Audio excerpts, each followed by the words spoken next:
British সরকার অভিবাসন কাঠামোয় এক বড় ধরনের পরিবর্তন এনে ঘোষণা করেছে নতুন ভিসা নীতি, যার মাধ্যমে অর্থনৈতিক সামর্থ্য এখন থেকে স্থায়ী বসবাস ও নাগরিকত্ব পাওয়ার ক্ষেত্রে সবচেয়ে গুরুত্বপূর্ণ নিয়ামক হয়ে দাঁড়াবে। স্বরাষ্ট্রমন্ত্রী শাবানা মাহমুদ শুক্রবার আর্নড সেটেলমেন্ট বা অর্জিত আবাসন শিরোনামে ৩ স্তর বিশিষ্ট একটি নতুন ব্যবস্থার উন্মোচন করেন।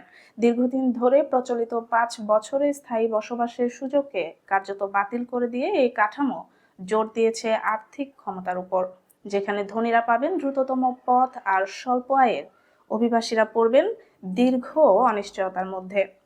দশকের পর দশক ধরে ব্রিটেনে স্থায়ী বসবাসের ক্ষেত্রে ৫ বছর বসবাস ছিল একটি প্রতিষ্ঠিত মানদণ্ড, যা অভিবাসীরা নিরাপদ পদক্ষেপ হিসেবে বিবেচনা করতেন। কিন্তু নতুন হোয়াইট পেপার সেই পুরনো রেওয়াজকে পাল্টে দিয়ে অভিবাসনকে সরাসরি অর্থনৈতিক অবদানের সঙ্গে যুক্ত করেছে। নতুন ব্যবস্থার শীর্ষে আনা হয়েছে ফাস্ট ট্র্যাক রুট, যা কেবল উচ্চ আয়ের নির্দিষ্ট কিছু অভিবাসীর জন্য সংরক্ষিত।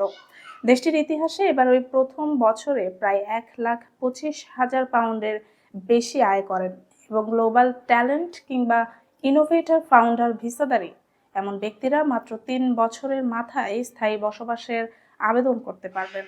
আগের তুলনায় প্রায় ৪০% সময় কমিয়ে দেওয়া এই পথ স্পষ্ট করে দিচ্ছে যে ব্রিটিশ সরকার সামাজিক অন্তর্ভুক্তির চেয়ে এখন তাৎক্ষণিক আর্থিক সুবিধাকে বেশি গুরুত্ব দিচ্ছে।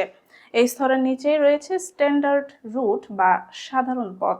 আগের ৫ বছরের নিয়ম এখানেও বহাল থাকছে, তবে এটি আর সবার জন্য উন্মুক্ত নয়। নতুন কঠোর নীতিমালা থেকে এনএইচএস ডাক্তার নার্সদের বাদ দেওয়া হয়েছে, যা দেখিয়ে দেয় স্বাস্থ্যসেবা খাতে আন্তর্জাতিক কর্মীদের উপর ব্রিটেন কতটা নির্ভরশীল।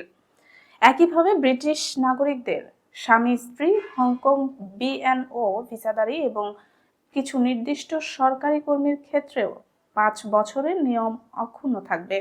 এই অংশটুকুই পুরো কাঠামোর মধ্যে সামান্য স্থিতিশীলতার ইঙ্গিত দেয়।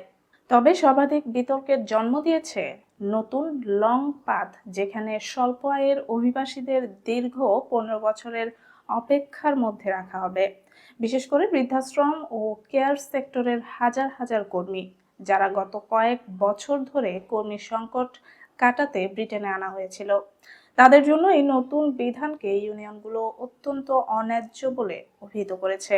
একদিকে যেখানে এনএইচএসএ এর একই পরিবেশে কাজ করা ডাক্তাররা ৫ বছরে স্থায়ী হওয়ার সুযোগ পাবেন, সেখানে কেয়ার অ্যাসিস্ট্যান্টদের অপেক্ষা করতে হবে ৩ গুণ বেশি সময়। পরিস্থিতি আরও কঠিন হয়ে ওঠে সেই সব অভিবাসীদের জন্য যারা অর্থনৈতিক চাপের কারণে ১২ মাসের বেশি সময় ধরে সরকারি বেনিফিট গ্রহণ করছেন। তাদের জন্য অপেক্ষার সময় বাড়িয়ে দাঁড় করানো হয়েছে ২০ বছরে।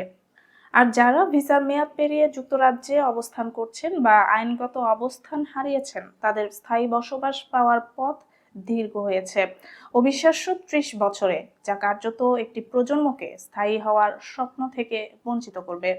তবে সব অভিবাসী এই পরিবর্তনের আওতায় পড়বেন না। হোম অফিস জানিয়েছে, ব্রেক্সিট চুক্তি অনুযায়ী ইইউ ও ইইএ এর নাগরিকেরা এই ৩ স্তর নীতির বাইরে থাকবেন এবং তাদের স্থায়ী হওয়ার প্রক্রিয়া আগের মতোই ইইউ সেটেলমেন্ট স্কিমের আওতায় চলবে। কিন্তু ইউরোপের বাইরের অভিবাসীদের জন্য পুরনো ব্যবস্থায় আবেদন করার সুযোগ দ্রুতই শেষ হয়ে যাচ্ছে। নতুন ঘোষণার সঙ্গে সঙ্গেই ধারণা করা হচ্ছে এই নীতিমালা তীব্র আইনি চ্যালেঞ্জের মুখে পড়বে, বিশেষ করে যেসব কেয়ার ওয়ার্কার স্বল্প সময়ের মধ্যে স্থায়ী হওয়ার আশায় যুক্তরাজ্যে এসেছিলেন। তাদের উপর পূর্ববর্তী শর্ত না মেনে এই দীর্ঘ সময়সীমা চাপিয়ে দেওয়া হবে কিনা তা আদালতে বিতর্ক সৃষ্টি করতে পারে। পার্লামেন্টেও এই আইন নিয়ে উত্তপ্ত আলোচনা হওয়ার সম্ভাবনা রয়েছে। তবে যে বিষয়টি এখন সবচেয়ে পরিষ্কার তা হলো যুক্তরাজ্যের অভিবাসন নীতির চরিত্র সম্পূর্ণ বদলে গেছে।